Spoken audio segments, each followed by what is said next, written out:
Welcome to KBcast, the podcast for security executives, interviewing people from around the globe on how organizations can operate smarter and stay safer.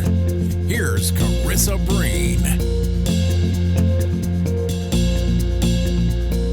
I spoke with Bastien from Control IT, and we discussed social engineering simulations and how this type of exercise is carried out and why it's beneficial to companies to understand where their human vulnerabilities lie. Bastien also touched on how he believes actors would make excellent social engineers, as they are superb at acting the part.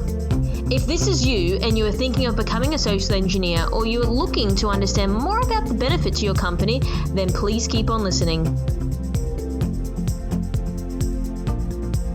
Bastien, now that I'm interviewing you on my podcast, considering I went on your podcast recently, you speak very honestly and you speak very openly about things, and I like that because you don't try to sugarcoat how things are, and I think you give a real and raw perspective, one, on your own experiences, but also you give a perspective that I think is unique to other people within the industry. So that's why I'm super keen to talk to you about a few things that I think are relevant for people out there and relevant to the industry. But I'd like to start off with talking about you and your journey. Can you please tell our listeners a little bit more about where you started to where you are now? Absolutely. Well, I remember vividly the day my grandfather brought down my Intel 486 computer down, and we plugged it together and got it all working. And after that, it was just really curiosity for me. So I've been labelled the reformed black hat hacker, but honestly for me, it was probably just more curiosity. Hunting around on the internet, on the old 28K dial-up modem, and seeing what I could find. Once I found something, I would find it and take it apart. Now, unfortunately, that led to me getting into a little bit of trouble with the federal police when I was caught with a rather large stash of credit card numbers, around 40,000 to be precise.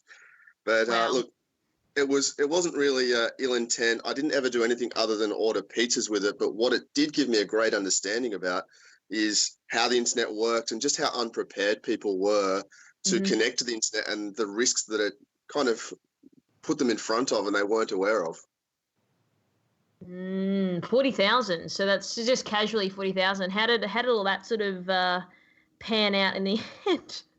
Well, do you remember the old attacks, like, the MBT stat attacks? It was just really finding an IP address. It happened to belong to one of the big four banks, and I'm not legally to say which one. But, look, we found a database and it had some things in there they probably didn't want me having my hands on. It was pretty exciting getting the first pizza delivered, but obviously I got my wrist slapped pretty badly for that. And It's really, really crazy today. Like, if you'd actually done that same crime today, it would be far more serious and the implications a lot worse. So I was lucky that it was a time where cybercrime was very new and it wasn't taken too seriously. So very lucky, and I've grown up since then. And you're using your power for good now. Yeah, absolutely. Like, I saw a family friend of ours get hit pretty badly. Not that much after I was in trouble with the federal police, and they actually had all their money stolen from their bank accounts, and they were insured. They had done all the right things. They had a family business for a number of years, and they weren't actually able to pay their staff after that, and they had to close their doors. And look, it was a process of seeing that happen and understanding how that happened that kind of led me to go down the path of, all right, let's actually help these businesses stop this from happening and arm themselves with the tools they need to protect themselves and keep running their daily businesses. So that's what I meant by saying the podcast about your raw and real. So that actually stems from, I guess, a personal experience, which has then propelled you into thinking, well, actually, this is a thing, and I want to be able to use my skill set to help people and mitigate a lot of these problems that I don't think a lot of people really do know about. But when I was on your podcast, you asked about how to get into cybersecurity even if you aren't from the traditional background. And since then, it's been bouncing around in my head. Can you explain why you believe this is an important concept for the industry? Well, the the types of people that are attacking us now have changed. So maybe 5, even 10 years ago, a hacker was, seen as a person that was in a basement with a computer and an internet connection, and they would attack organizations or deface websites. Now we're facing organizations. In fact, we just came back from Thailand and the Philippines, and we basically saw these companies that had 4 stories, they had HR managers, they had sick leave, and they were tasked with essentially installing software onto Australian businesses' computers and then using that for whatever means, either money or identity theft or whatever it was. And these are pretty advanced organizations. They employ, a large task force to create scripts that trick us as Australians, and they have quite a diverse workforce. In fact, they're, let's say, 50-50 men to women ratio is pretty close. They also, psychologists, they know intimately that Australians are very trusting. They know about our taxation systems. They know about our legal requirements, our laws. So when businesses are trying to figure out this solution to the problem of being hacked or breached, we kind of need a diverse group of people thinking about this. So where my thinking comes from is people who may not have thought they were going to wind up in cybersecurity should really consider it as a career, because the psychologists out there, the actors out there, the people that are just really people that can actually get on the phone and get someone to trust them and connect with them, they're the people we need on our side, because the systems that they use to breach an organization are very clever, and we need those types of people to teach us how to protect ourselves from those things as well. And that's a really good point that you raised about may not have thought that, because never in my wildest dreams did I ever think that I'd be in this space. I think because it wasn't really promoted back in high school. It was like IT was like the help desk dude, which didn't really interest me. But I think you're right on. I'm very, as we spoke about in our previous podcast, is the curiosity, the why people do things. And I think what's really important, and I'd love to get your opinion on this as well, is you spoke about how we've now evolved from 5-10 years ago and how the attacks are becoming more sophisticated, and it's really about the psychology and the human behind that particular attack. You have probably been aware the divided 2 sides of opinion within the industry, that if you're not the most super technical person, that therefore there's no real role for you. But then also there's other people saying more, I would say, more of a modern approach as yours is, talking about, well, I get that. However, there's also room for people who might not come from that traditional background. What would be your opinion on those people who probably aren't thinking as outside the box as they should be? Well, they're taking a very narrow-minded approach to a pretty large-scale problem, in our opinion. We always will need those highly technical people. They're the people who create the scripts for us. They're the people who send a 0 when there's supposed to be a 1. They're the people that understand all the operating systems and PCIs and IoT devices and SCADA devices. We'll always need those people, but it's only a small component. Let's take a normal penetration test, for example. All our penetration testing starts with a massive reconnaissance window. We're online, searching about the businesses. We're on social media. We're trying to understand who the executives are. We're trying to understand where they went to school, what football teams they like. We're trying to understand everything about their lives to create a little subset of information about them that's going to help us breach them. A technical person isn't going to be able to take that data and think to themselves, okay, how are we going to use this to manipulate a person to get into an organization? And frankly, social engineering probably encompasses about 60 to 70% of our initial targeted breach points to then get us access to the technical world. So we generally need someone on site. We generally need some kind of username and password or some kind of entry point, and that is usually gained by social engineering. Technical people aren't particularly well equipped at getting the information out of them. All right, well, let's jump into the social engineering side of things. Now, I know this is something that you guys do. Can you walk our audience through how this exercise would typically be undertaken? So end to end, how does it start, and the full simulation to what's the end result? This is my favorite part of most attacks because it's just fun, and obviously we're paid to do it, so it's legal. We don't have to look over our shoulder. Look, it starts with that reconnaissance. We're trying to find out everything about the business. And then we do all sorts of fun things. We'll go and drop USB keys in car parks. We will jump on phone calls, and when we know people are away, we'll pretend to be them. We'll send emails.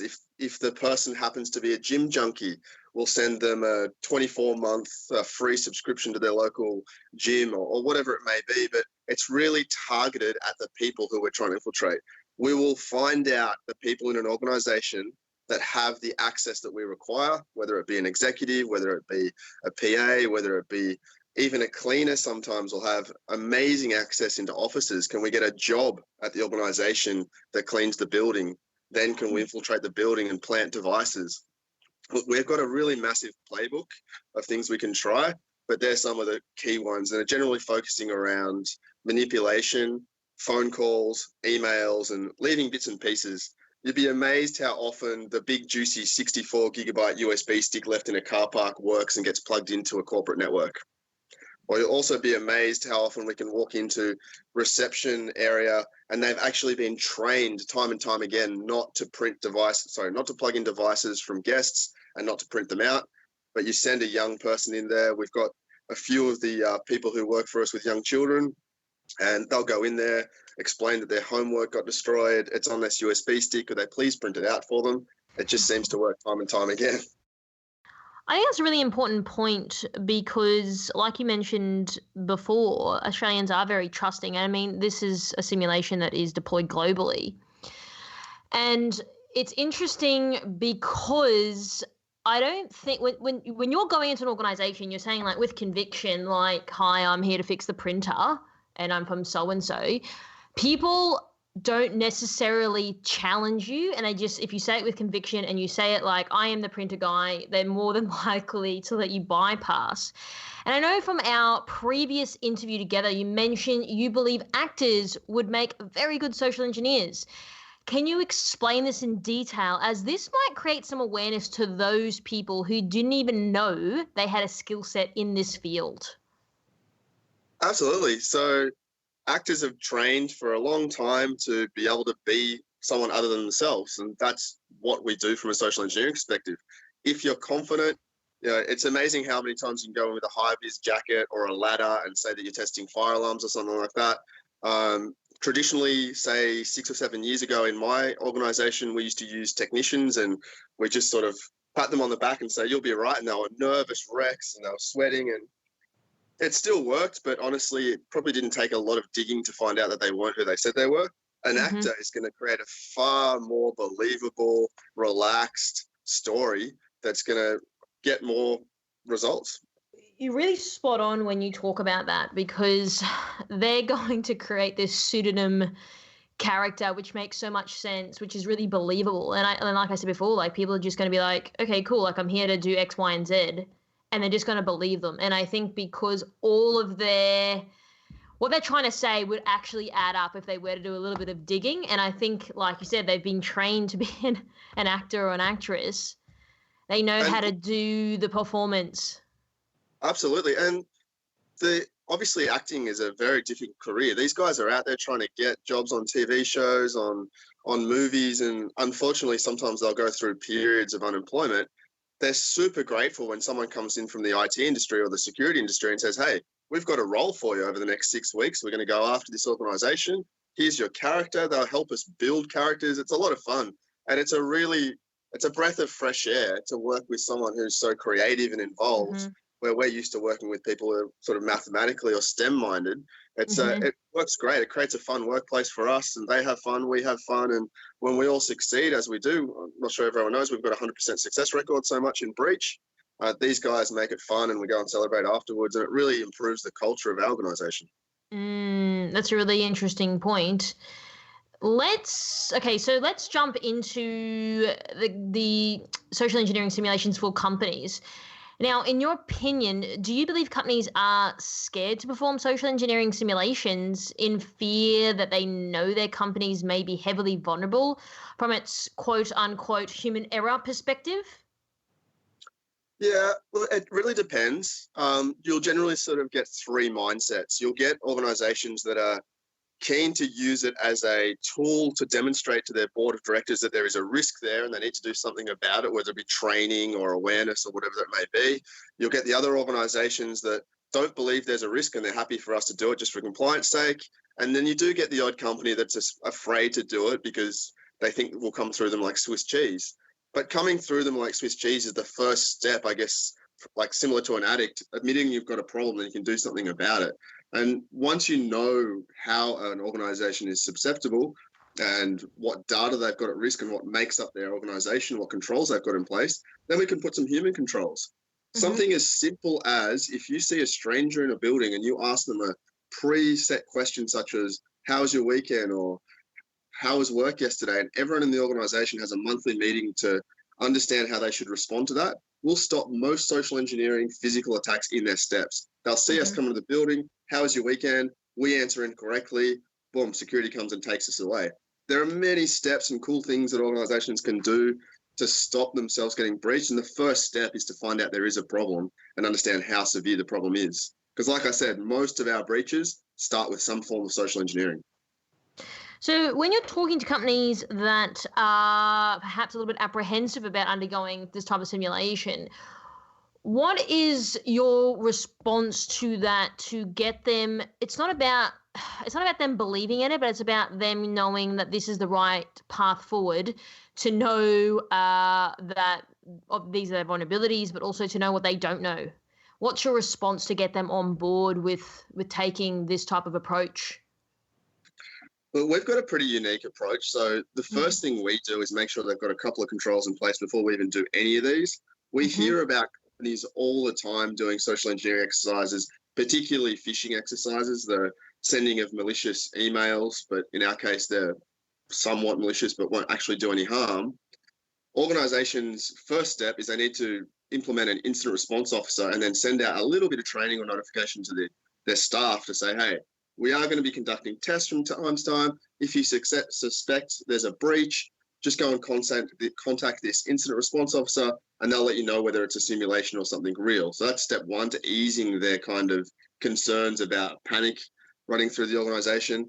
The other thing is the first thing we'll do is we'll actually go and talk to the organizations and define with them what's important to the organization. Is it data? Is it IP? Is it assets? Is it people? Whatever it may be. And we'll show them pretty clearly that whatever controls they've got in place can be really easily thwarted by some kind of social engineering. So it'd be kind of only one side of the coin to take only a technology approach and not take a training and social engineering approach to it. Very, very interesting. Now, okay, let's talk about your viewpoint on how you see this social engineering component evolving. Like what's on the horizon? Like you said, a lot of breaches do start from social engineering, but how do you sort of see this evolving for companies to know that, yes, they need to do this periodically, but how can we evolve in terms of capability? Well, there's some amazing things going on right now. I'm not sure if you've heard me talking on about deep fakes or fake apps, but the toolkit for the social engineer or the malicious social engineer is increasing every day. So we've had the first case in Australia now. I can't get into too much detail because we're involved in it, but essentially a financial planner was friends with her client on Facebook. The client's Facebook account was breached. There were some videos of her client on Facebook. They used basically facial manipulation technology and voice manipulation, what we call deep fakes, to essentially send a quick video message to her financial planner saying, hey, I'm going on holidays to the Bahamas. I'll be back in 2 weeks. I really need you to move this money to this account tomorrow. This is my authentication for you to do that. Please go ahead and do so. Now, the financial planner will move the money. You can see how bad it is when we can't even trust video or emails or text or voice anymore. We've had another organization contact us recently. They essentially were part of a mergers and acquisition. It was a fake M&A. And these guys knew the company backwards. So we suspect it was an insider job. And essentially they managed to get away with millions of euros. So wow. The social toolkit that the bad guys have is increasing. So we need to evolve in our methodologies and thinking around how to protect these things. So whether that be technology that prevents internal misuse of data, such as data loss prevention tech, or whether that be training simulations for staff, we really need it to be two-faced. So we're already seeing some really cool tech evolve, like Persona. Is some cool technology that's coming out that looks at the way you type, looks at the way you strike your keys, looks at the way you use your phone, the applications. If me, a malicious person, comes and uses your laptop, instantaneously that tech knows it's not you anymore and locks the computer out. There's heaps of cool stuff evolving from a psychological point of view with training to make it more effective, from a technology perspective to stop the people doing things that they shouldn't be doing. But yeah, it's fascinating. At the end of the day, it's a war. The bad guys are sometimes ahead and sometimes we're ahead. Training. You mentioned that before. Let's talk about that now. And I know when talking with organizations about their security awareness training and how they can improve engagement, that there is always issues in adoption. Where do you see SAT falling down? Look, we've literally done tests of people that have just gone and had security training and they actually did worse on their phishing simulation afterwards. So why is that? Why aren't people understanding it? And some of it comes to the complexities of the training, but some of it is just dry and boring. No one wants 100%. To sit in a lecture. No. And that's a really interesting point. Well, I feel that when I'm talking to people and I say, look, I'm in security, and if I find that boring, imagine someone who's not in security, how would they feel about that? I think a lot of the videos, they are not very authentic in the way in which they're positioning it. I think they're trying to be very cool and innovative. I think companies are really missing the mark when it comes to this stuff. And I think this is an area where I don't believe many companies globally have really cracked the algorithm on how to approach this. And I think it's purely because they don't understand people enough. Because at the end of the day, yes, it all starts with people, but you have to influence these people enough to get them to listen. And I think in my experience, a lot of security practitioners think we can just paint everyone with the same brush. And I really disagree with that. I've seen some really cool approaches with some of the large corporates in Australia. Mm-hmm. I'd love to mention who, but I can't. But one company in particular, I love their approach. So they've taken our training. Our training tries to be fun. Our training tries to be examples of how if you get hurt at work, it can also help you personally. And we get the tools out. You know, we show them things like these Wi-Fi pineapples, Raspberry Pis, Bash Bunnies, all these fun things that are tactile. We actually show them how they're used against them. And we have a bit of a laugh and keep it lighthearted. But what they do, it's really clever after that, is on their lock screens of their desktops and laptops and mobiles, they actually have how well they've done in all those simulations. So they do constant social engineering simulations, they do constant phishing simulations, they do constant vishing, which is similar to email but using voice telephone, and they give the company score. And if the company can get below a certain risk level, they'll actually give all the employees a reward. That's cool. Everyone wants the reward. Everyone's front of mind. Every time they lock the computer, they're seeing how they're doing. They don't victimize people who are causing bad things, but they do let them know, hey, unfortunately, you know, you clicked on this email today. Here's some more training that you need to do. It's a clever approach to keep it front of mind, give a reward for doing well, and it's become ingrained into their culture, which is fantastic. And it'd be great to see more organizations doing that. I've seen a talk recently, I think it was something on LinkedIn, or it was a second degree connections. I can't remember who. This was a while back, but he sort of just opened it up with saying that if someone clicks on a link, they are stupid. And I was really perplexed by that, simply because it's not really their area. And I see this a lot, that because Susan from finance clicked on it, is automatically then she's an idiot. And I think that by just doing that is enough to turn people off internal security teams and the whole approach to being safe and secure, because people feel that they are inferior because they don't know. And how would they know? It's not their area. And I see this a lot. And I'd like to get your opinion on, why do you think people do that? Like, why? Like, I don't know anything about, I'm not a finance person. I'm not going to then believe that I'm an idiot because I don't know what finance is. But I see it a lot, time and time again. And I'm keen to know what you think of that. Well, I think that's a pretty poor approach to calling someone silly by clicking on the email. Let's be honest. Hey, I'm in this industry and I've clicked on the emails. Funny story, probably something that I don't want to get out too much, but why not? recently in the last 6 months, I was actually hit by a Facebook scam. Mm-hmm. I was in the market for a new drone. This guy seemed legit. The address was there. He talked to me on email. He told me that he couldn't pick it up that night. I was more than welcome to drive and come and see it. There are other people interested. I ended up basically giving him a small deposit. And then when I went to collect the drone, I lost my $50 deposit because I got scammed by the guy. Well, I'm in the industry and it happens to me. So someone who's not in the industry, it's going to be very hard for them to understand all these new ways of manipulating people, and singling people out and making them feel stupid is going to be the worst thing. As soon as you call someone stupid, they're going to be demotivated. They're not going to like it. They're going to feel bad. Let's empower them. Hey, everyone in the company's made these mistakes before. Let's all do some training together to learn more about it. Let's try and improve our score is probably a much better approach to take than other thinking someone's stupid. I know. You're so right. I was quite shocked when someone would say that. I do see it a lot. I like to hope that this is fading out simply because it's not their area. Why would they? They haven't been trained on it. Like you said, people within security are still getting victimized by these types of attacks anyway. And it's not just you. There are other people that I speak to that have been compromised.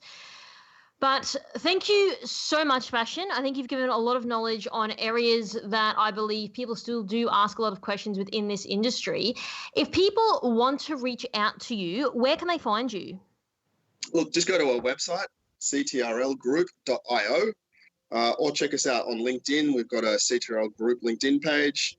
You can find everything you need to about us there. Awesome. Well, thank you so much for your time. It's been awesome talking to you about these things, and I think people can get a lot of value from our interview today. Absolutely. And I'm not sure if this is okay with you, but if anyone wants to listen to our podcast, it's Cyber Hacker on Podcast One. Have a listen. It's also on the Apple Store. And yeah, thanks very much, Carissa. Appreciate it. I'm looking forward to listening to more of your podcast as well. Thanks so much, Bastien. Awesome.